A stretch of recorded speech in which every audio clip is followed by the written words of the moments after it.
All right, today's video is an introduction to scientific classification of life. So how we assign like scientific names to different organisms. And to help me today, I have my future sister-in-law, Hello. Jackie. Jackie, tell the students what you do. I'm an educator at Cosley Zoo, which is in Wheaton. Okay, so she's very well qualified actually for this video. She knows a lot about classification and different local species and things like that, right? So, Correct. Yep. yep. So anyway, now you might already ask yourself, okay, why is it even important to classify all of the life on Earth? Well, I pose to you this situation. Tell me what this organism is. I would Jackie, say it's a mountain lion, okay, and I would call it a cougar. and a And lot of other people would say puma. yeah, right. So this is one of those conundrums that comes up. We have this thing where all around the world we have all of our own common names for organisms.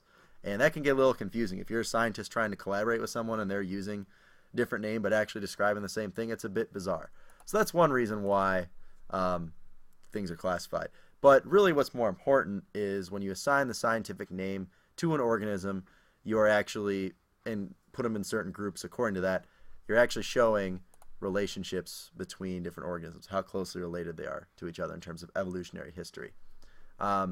So, now before we get into how things are currently classified, little history for you. The first person to really try classifying life on Earth, we're going to talk about some more in class, but this is the earliest guy we're going to talk about, is Aristotle. So coming up, there we go. And he was nicknamed the father of biology. He was a philosopher. And he had kind of a funny classification system when you really look at it. He basically grouped animals together and assumed they were more closely related to each other based on where they lived. So two things that lived in a lake would be closely related to each other. So like by his logic, a duck would have more relationship to like a largemouth bass than it would to like another bird. Okay, so it is kind of a weird system. He also named plants based on what their stem looked like, which wasn't quite as far off as the other way, but still not as accurate as it could be. He's also kind of inconsistent as well.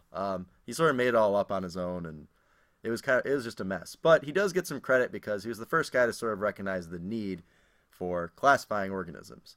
So that's why he's still mentioned, even though he kind of did it wrong. All right, so this next guy, Carl Linnaeus, is given a lot of the credit for the system we use now for classifying organisms. And he invented what is called binomial nomenclature. Now that N-O-M, which you see in both words, means name.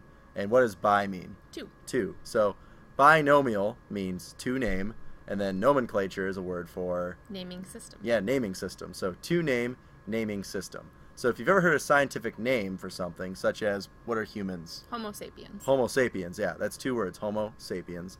And that falls into binomial nomenclature. There's two names to that naming, or there's two words in the name for humans. So here are kind of the rules behind binomial nomenclature. As we said, it's two parts. It mostly uses Latin. As we've started to discover more organisms more recently, that's not necessarily the case. People just kind of name things after whatever themselves. well, there's people that are like Lady Gaga fans that have named plants after Lady Gaga and Right. stuff. Or there's a famous guitar player named Mark Knopfler that has a dinosaur named after him now. I haven't heard that one. So that's an accomplishment I want in life, is to have a dinosaur named after me. But anyway, so the way it works is the first word is the genus name. So in humans, Homo sapiens, Homo is the genus name. And then the last part is the species name. So that's specific to that species, which we'll talk about what that means to be a species in a minute. But the honeybee, its binomial nomenclature name is Apis mellifera. Apis is the genus, mellifera is the species name. And some benefits to this are that, and I can say this from having worked in a lab that we talked about honeybees and collaborated with some French scientists, makes it really easy to collaborate Right. when they don't know what the brown bottom bumblebee is. So we You're all say, talking about oh, the same Bombus thing. affinis, I know what you're talking about. And then every organism only has that one name, right? And then it also shows relationships in that, everything in every bumblebee, for example, has the genus Bombus, or most honeybees or things that are closely related to honeybees have Apis as That's the their first name. word. Yeah, that genus name. So anyway, some rules are: it needs to be 2 words, must be in italics. The genus name is capitalized. The species name is lowercase. So if you see below Vulgaris and Octopus vulgaris, which is the common octopus. Octopus is the genus. Vulgaris is the specific species, and that's lowercase. And you'll often see it abbreviated, so you see how O gets the period there. Right. O vulgaris.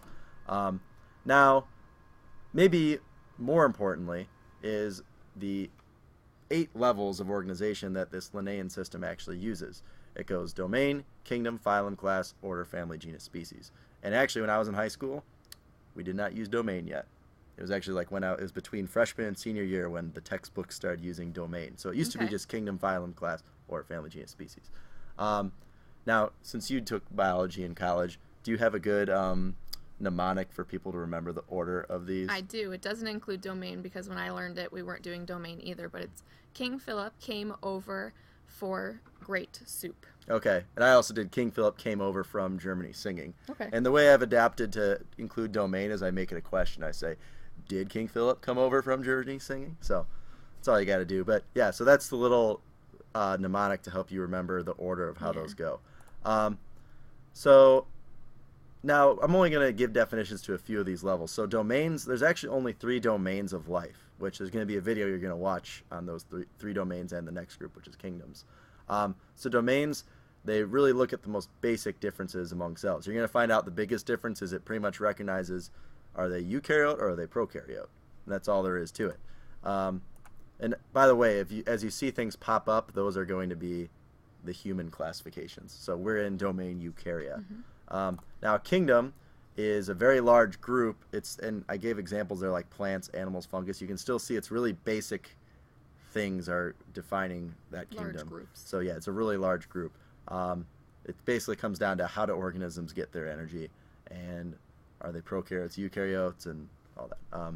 But anyway, so we're in kingdom Animalia, and I'm just going to fly through the next few groups. The next group, as we said, is phylum, and we are in phylum Chordata, meaning we're chordates. We have a backbone. The next thing is class. We are in class Mammalia. We are mammals. Order, we are in order Primate. We are in family Hominid. I always am terrible. Hominidae. That's hard for me to say for some reason. Coming off that, yeah. And then now genus, or genera is actually the plural. The genus is important. Now the genus, this is like your close family, if you will, of organisms. So usually if you're in the same genus with another type of organism, that means you're very closely related. So we are actually in genus Homo, and there's no other living member of genus Homo. Right. But a lot of fossils we found of, as we like to call them, cavemen or Neanderthals, they are different. Ancient ancestors. Yeah, there's Homo erectus, there's a few other ones. Yeah, I don't remember off the top of my head. There's actually a lot now, yeah, there's a lot, yeah. And there's actually even some of those fossils that we say are descendants aren't even in genus Homo. That shows you how closely related you are to other members of your genus, which is you can trace back fossils that are certainly descendants of humans, and they're not even in the same genus as us. So then finally, before I get to there, so here's an example from just my own experience. This is genus Bombus. There's like actually 200 members of genus Bombus. These are all different types of bumblebees. Now you'll notice they look pretty similar, but they are all different species actually. So depending on what you're looking at, members of the same genus can look incredibly similar, but they still are not the same species. Now, why is that important? Well, a species, and this is maybe the most important definition as far as defining a group, a species is a group of organisms that can mate together and still produce fertile offspring. So humans, for example, can only mate with humans to make fertile offspring. Right. So Homo sapiens, sapiens is the species name, but usually when you say the whole species, you write out the 2 words. But like going back to the bumblebee example, if you see Bombus affinis there in the upper right, if Bombus affinis tried to mate with any of those other bumblebees there, it would not work. They would not have offspring that could have kids. They probably wouldn't have offspring at all. Right. Do you know of any organisms that can mate with each other that are separate species? Horses can mate with, or they can make donkeys. Horses and donkeys can mate to make mules. Right. But are mules able to have kids on their own? It depends. Can mules have them at all? I don't think they can.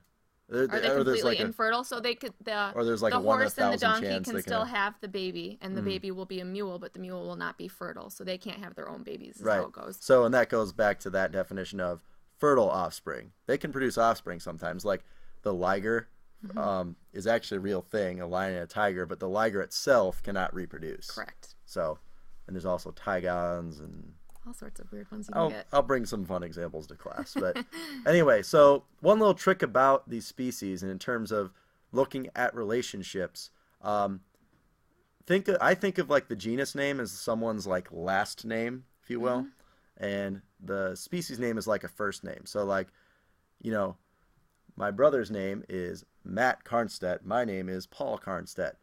Am I more closely related to Matt Carnstedt or Paul McCartney?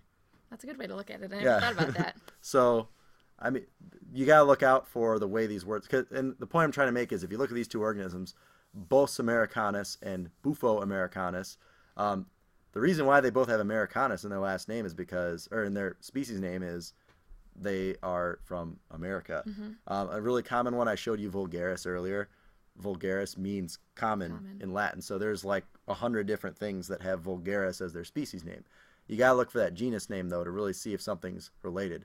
So if there was another toad in there that I had Bufo vulgaris or something, that would be more closely related to the American toad than the American toad would be related to the buffalo there. Right. Just because the species name is the same doesn't mean they're related. Just like I am not very closely related to people named Paul that I know or of. At all. If I'm related to Paul McCartney, and maybe there's a lot of money coming my way that I don't know about. But anyway, I think that might be the last thing. Oh, no, I have one last thing.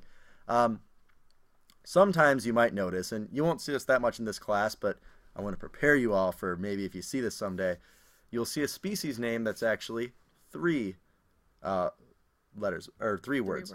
Why do you think that familiaris is there? Canis lupus familiaris. It's because it's what we're familiar with. That's actually the part of, like, it's a subspecies of the wolf. Canis lupus is wolf, and dogs have been descended down from wolves, and so they're different.